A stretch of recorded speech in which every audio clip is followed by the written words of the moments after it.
네, 코스맥스를 한번 볼 텐데요. 최근에 이제 어닝 쇼크를 내는 기업들의 주가 폭락이 자주 나타나고 있어요. 그래서 제가 이전에도 좀 말씀을 드렸지만, 기업의 실적 컨센서스, 그리고 컨센서스의 변화, 이런 부분을 확인하는 게 좀 중요하다라는 말씀을 드렸죠. 그래서 이따가 조금 더 자세히 말씀을 드릴 거고, 일단 코스맥스는 한국콜마와 함께 국내 시장의 양대 화장품 OEM, ODM 업체입니다. 주문자 상표 부착 방식으로 이제 생산하는 업체고, 한국콜마가 이제 영상에도 올려드렸지만 최근에 이런 극우 관련된 악재가 있었잖아요. 그러다 보니까 좀 밀린 부분이 있기 때문에 코스맥스의 오늘 충격도 사실 한국콜마의 영향이 아예 없다고 보기는 조금 그런 것 같아요. 그래서 여러 가지가 몰리면서 급락한 게 아닌가라는 생각이고, 사실 국내 화장품 업체들 지금 좀 어렵습니다. 오늘은 낙폭과대 화장품주들이 일단 반등을 좀 보여주는 모습이 나타나고 있기는 한데, 일단 중국 로컬 업체의 성장이 너무 무섭고요. 또 화장품 업체끼리의 경쟁도 많이 치열해요.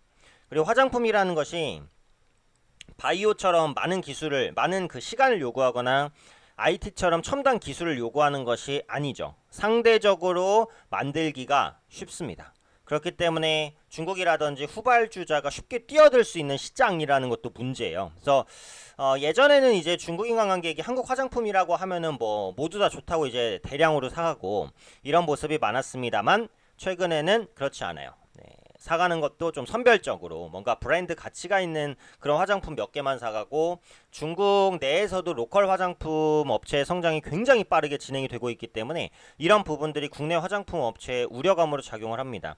물론 OEM, ODM 업체는 공급처가 워낙에 다변하고 또 주문자 상표 부착 방식이기 때문에 매출이 완성 화장품을 판매하는 업체보다는 좀 더 안정적인 경향이 있어요. 그런데 이번에는 그런 경향도 나타나지 않았다라는 측면에 있어서 시장의 충격이 크다라고 볼 수 있겠습니다. 그래서 실적 내용을 보면은 2분기 연결 영업이익이 132억 원입니다. 132억 원. 전년 동기비 29% 감소를 했습니다. 어닝 쇼크죠. 네, 컨센서스를 하회하는 실적이었다라고 보시면 되겠고, 일단 실적 부진의 원인은 중국 상해법인 부진으로 증권사에서는 분석을 했어요. 국내 법인과 이제 성장성이라든지 수익성이 높았었던 중국 법인, 중국 쪽에 이제 의존도가 높았는데 중국 법인의 성장률 둔화가 생각보다 조금 더 컸다라는 거죠. 그래서 이런 부분들이 어닝 쇼크로 이제 연결이 됐다라는 겁니다. 근데 사실은 이런 게 있어요. 원래 이게 정상적인 지금이 시장이면은, 그러니까 지금 시장이 이렇게 급락장이 아니고 그냥 뭐 횡보장이거나 아니면 완만한 상승장이거나 뭐 이렇다면요, 조용한 시장이라면 어닝 쇼크가 아무리 나도 이렇게까지 빠지진 않아요. 지금 보시면 17% 급락이잖아요. 지금이야 상한가가 30%로 바뀌었지만 예전에는 상한가가 15%였잖아요. 그때로 따지면 지금 이 주가는 뭐예요? 사실상은 하한가예요. 근데 실적이 좀 못 나왔다고 해서 하한가까지 가는 건 정상적인 건 아니거든요, 사실은. 그러니까 이게 무슨 말이죠? 지금 시장 분위기 자체가 안 좋다는 거예요. 그러니까 제가 이제 어닝 쇼크를 피하기 위한 방법을 말씀드렸는데, 물론 실적이 나오기 전에는 이런 부분을 대응하기가 어려워요. 근데 중요한 건 뭐라고요? 컨센서스 변화라고. 이게 사실 FN 가이드라는 유료 사이트를 이용을 하시면요, 증권사의 컨센서스를 쉽게 볼 수가 있습니다. 근데 이게 이용료가 30만 원, 50만 원, 뭐 많이 이용하면 100만 원, 굉장히 비싸요. 그래서 뭐 이 업계에서 이제 본격적으로 활동을 하는 사람이면 쓸 수 있겠지만, 개인 투자자가 그거 몇십만 원 한 달에 주고 쓰기는 부담스럽단 말이에요. 그러니까 증권사를 각각 이제 가입은 해주셔야 돼요. 그래야지 로그인을 할 수는 있거든요. 그러니까 NH투자증권이든 하나금융투자든 뭐 한국투자증권이든 뭐 삼성증권이든 현대증권이든 여러 메이저 증권사 있잖아요. 한 5개 정도만 아이디를 트세요. 계좌 개설을 하세요. 그러면 로그인만 하시면은 증권사의 리포트를 무료로 보실 수가 있어요. 네이버에 들어가셔도 증권사 리포트가 모아져 있긴 합니다만, 거기 있는 증권사 리포트는 좀 한정적이에요. 그리고 비메이저가 많아요. 그렇기 때문에 이제 규모 큰 증권사들 있잖아요. 삼성증권, NH투자증권, 미래에셋대우, 이런 상위 증권사들이요. 5개 정도만 가입을 해주셔서 로그인을 하시면 기업의 이제 리포트가 다 있잖아요. 그렇죠? 그러니까 예를 들어서 5개 증권사에서 코스맥스의 실적 전망치를 다 내놓을 겁니다. 코스맥스는 대형주기 때문에 웬만해서 실적 전망치를 다 내놔요. 중소형주가 아니에요. 그죠? 대형주니까. 대형주까지는 아니어도 어쨌든 시총이 좀 있는 종목이에요. 네. 그러니까 충분히 이제 커버를 한단 말이에요. 증권사에서. 증권사에서 이제 커버를 하는데 중요한 게 뭐냐면은, 그러니까 이 5개 증권사를 예를 들어서 들어가 보면은 5개 증권사에는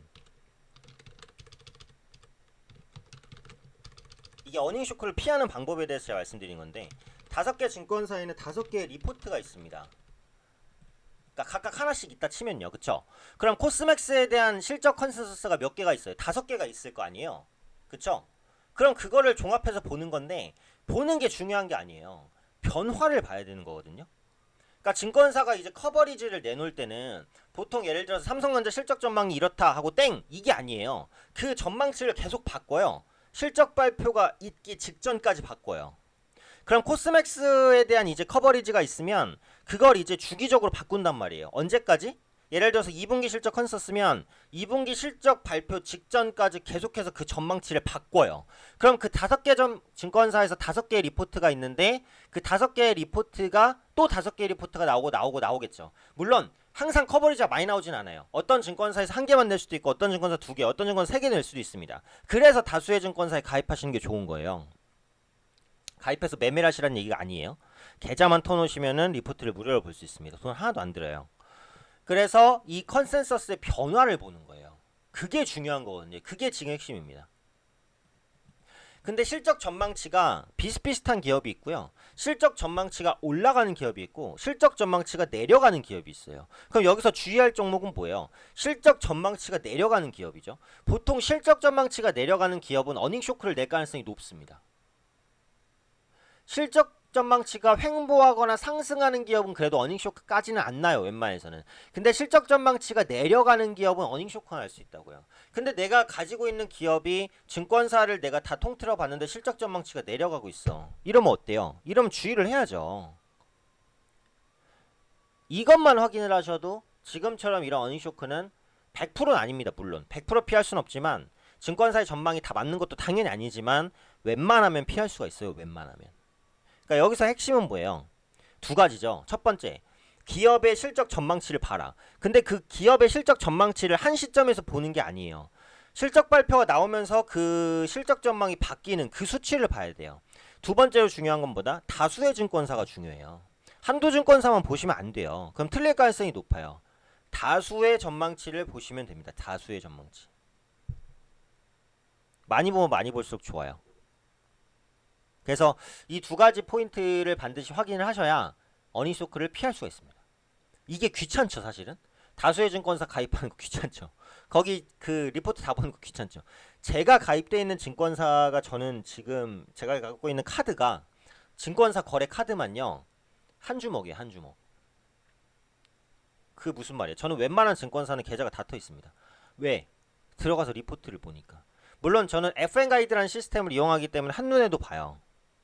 근데 제가 그걸 이용하기 전에는 증권사를 다 들어가서 봤단 말이에요. 하나씩. 귀찮죠? 번거롭죠? 하지만 그렇게 하셔야지 돈을 벌 수 있어요. 주식이라는 거는 만만한 시장은 아니니까요. 그렇기 때문에 제가 말씀드린 대로 꼭 다수의 증권사를 트시고 다수의 리포트를 보시고 그 리포트의 변화 추이를 보세요. 귀찮지만 그럴 가치는 충분히 있습니다. 좀 번거로워서 어닝쇼크 피해서 마이너스 17% 피하면 좋은 거잖아요. 그쵸? 그렇기 때문에 특히 실적 시즌, 특히 지금처럼 좋지 않은 시장에서는 증권사의 실적 전망치 변화를 반드시 확인하자. 이거를 꼭 말씀드리고 싶었어요. 그래서 어닝 시즌이 아직 끝나지 않았으니까 앞으로 실적 발표가 남은 기업들도 좀 눈여겨보실 필요가 있겠다. 이렇게 말씀드리겠습니다.